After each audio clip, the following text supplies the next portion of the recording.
Good morning, dear students. Today we are going to start the new chapter, that is chapter number 6, motion and time.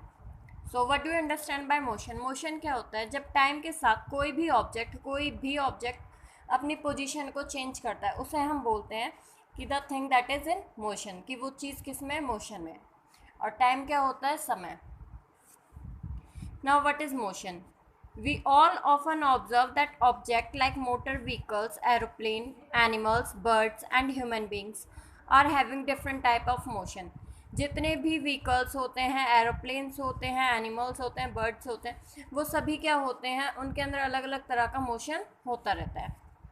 We are also know that different heavenly objects like the galaxies, stars, sun, planets and the moon are in motion. जो Galaxy होती है, planets होते हैं, सन होते हैं, moon होते हैं, इनके अंदर भी मोशन होता रहता है. ये अपनी जगह पर फिक्स नहीं रहते, ये अपनी पोजीशन को चेंज करते रहते हैं टाइम के साथ साथ. It is also known that our earth is moving around the sun.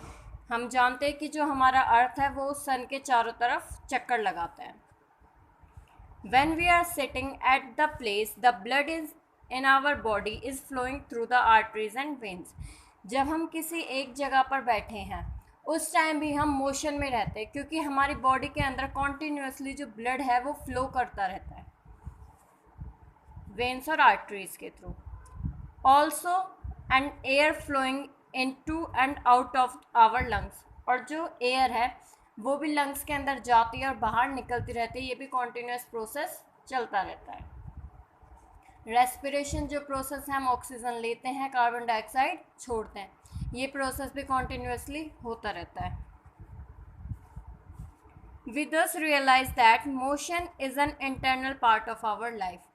हम ये कह सकते हैं जो मोशन है वो इंटीग्रल पार्ट है हमारी लाइफ का, कि हम बाहर से तो दिखते ही हैं कि हम मोशन में है, हम पोजीशन को चेंज कर रहे हैं, इनसाइड द बॉडी भी हमारे अंदर मोशन होता रहता है.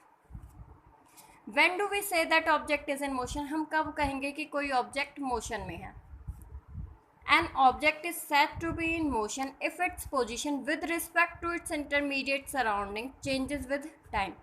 जब टाइम के साथ साथ कोई ऑब्जेक्ट अपनी पोजीशन को चेंज कर रहा है उस टाइम हम कहेंगे कि वो ऑब्जेक्ट मोशन में है. When the position of the object with respect to its intermediate surrounding does not change with time, it is said to be at rest with respect to its surrounding. अगर कोई object time के साथ अपनी position को change नहीं कर रहा तब हम कहेंगे कि वो चीज़ रेस्ट में है. All motion is relative. जितने भी मोशन होता रहता है, कोई ऑब्जेक्ट अपनी पोजीशन को चेंज करता रहता है, किसी के अकॉर्डिंग तो वो चीज़ उस टाइम मोशन में होती है और किसी दूसरे के अकॉर्डिंग वो चीज़ रेस्ट में होती है. It is important to realise that motion is relative. Motion क्या है? रिलेटिव है. वो दो ऑब्जर्वर के थ्रू उसका डिफरेंट पॉइंट ऑफ व्यू हो सकता है. A given object may regards as being at rest by one observer and being in motion by other observer. एक इंसान के अकॉर्डिंग कोई चीज़ मोशन में हो सकती है, वहीं दूसरी तरफ उसी चीज़ को अगर दूसरा इंसान देख रहा है तो उसके अकॉर्डिंग वो चीज़ रेस्ट में हो सकती है. For example, two person sitting to next each other in a moving train are at rest with respect to each other. दो इंसान ट्रेन के अंदर बैठे हुए हैं एक दूसरे के पीछे, उनके अकॉर्डिंग तो वो रेस्ट में है. However they are both in motion with respect to the person standing outside the platform. अगर उसी तरफ कोई दूसरा इंसान प्लेटफॉर्म के बाहर खड़ा होकर उन दो इंसानों को देख रहा है तो उसके अकॉर्डिंग वो चीज़ मोशन में है. Have you ever experienced that while sitting in a train, standing on the platform, you suddenly feel that your train is starting moving? कभी आपने ऑब्जर्व किया होगा कि जब आप ट्रेन के अंदर बैठे हो और प्लेटफॉर्म के बाहर कोई खड़ा है तो आपने सडनली देखा होगा कि वो चीज़ स्टार्ट हो गई, मूविंग में है.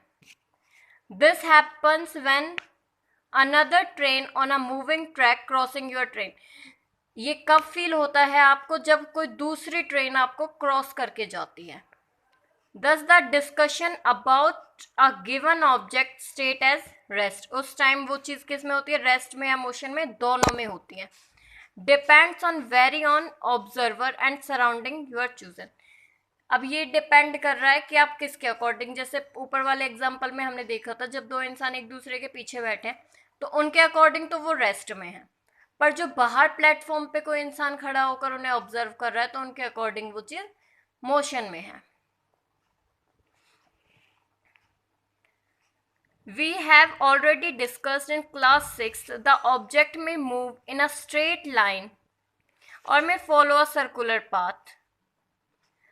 6th क्लास में हमने पढ़ा होगा कि कोई ऑब्जेक्ट या तो स्ट्रेट लाइन फॉलो कर सकता है, सीधे रास्ते पर चल रहा है, या फिर कोई सर्कुलर पाथ फॉलो कर रहा है, या फिर कोई रफ सरफेस फॉलो कर रहा है.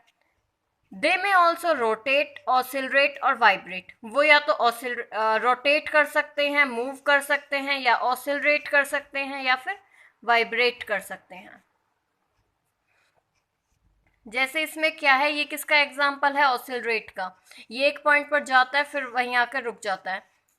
ठीक है, तो ये सारे क्या है, कुछ एग्जाम्पल है. जैसे ये सर्कुलेशन का एग्जाम्पल है, रोटेट हो रहा है ये चीज़, ये भी रोटेशन का है.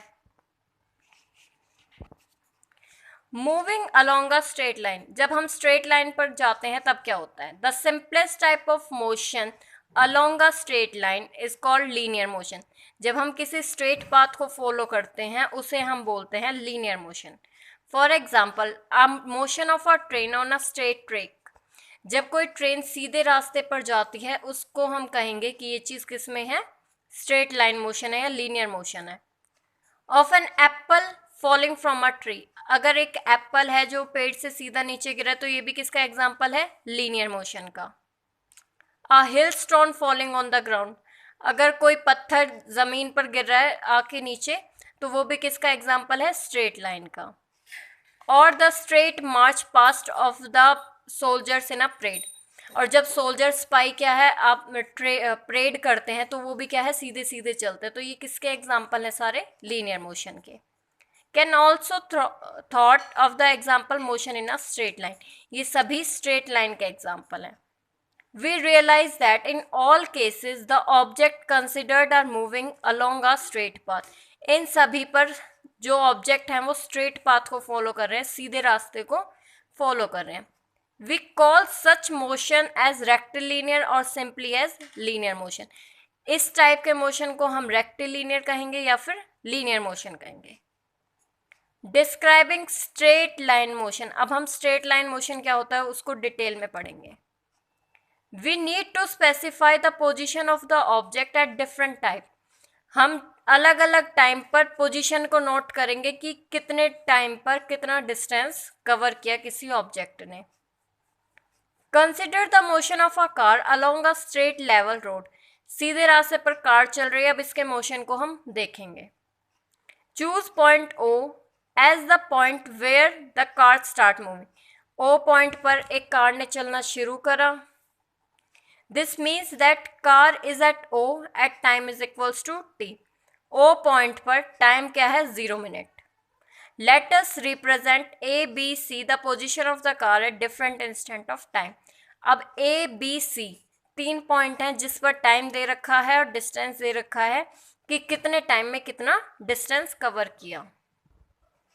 इन the first 10 minutes the car start moving 0 to A. पहले 10 मिनट के अंदर कार 0 से ओ पॉइंट से ए तक गई. The distance cover these first 10 minutes. O से ए तक जाने में उसने 10 मिनट लिए. In the next 10 minutes the car moves from A to B. अगले 10 मिनट के अंदर वो ए से बी पर चली गई. The distance covered by its 20 meter in these 10 minutes. इन 10 मिनट में उसने 20 मीटर का डिस्टेंस कवर किया. We can say that car speed up in the level interval 0 to 10 minutes. इसमें क्या है कि कार की स्पीड बढ़ गई 0 से 10 मिनट में. And slow in the time interval 10 to 20 minutes. और अगले 10 मिनट के अंदर उसकी स्पीड क्या है, कम हो गई. We thus realize that changes in the position of the object help us how fast or slow motion is. इसमें ये बताता है कि कितना जो है ऑब्जेक्ट फास्ट मोशन में है या फिर स्लो मोशन में है। पहले 10 मिनट के अंदर उसने 60 मीटर कवर किया, दूसरे 10 मिनट के अंदर सिर्फ उसने 20 मीटर कवर किया, अगले 10 मिनट के अंदर उसने 40 मीटर कवर किया। पहले यहाँ पे स्पीड ज़्यादा थी, फिर उसकी स्पीड कम हो गई, फिर उसकी स्पीड थोड़ी सी ज़्यादा हो गई इसके कंपैरिजन में। तो ये क्या है, ये बताना चाह रहा है कि मोशन किसके ऊपर डिपेंड करता है कि वो मोशन फास्ट है या फिर स्लो है। The next topic speed we will discuss in the next class. Thank you so much.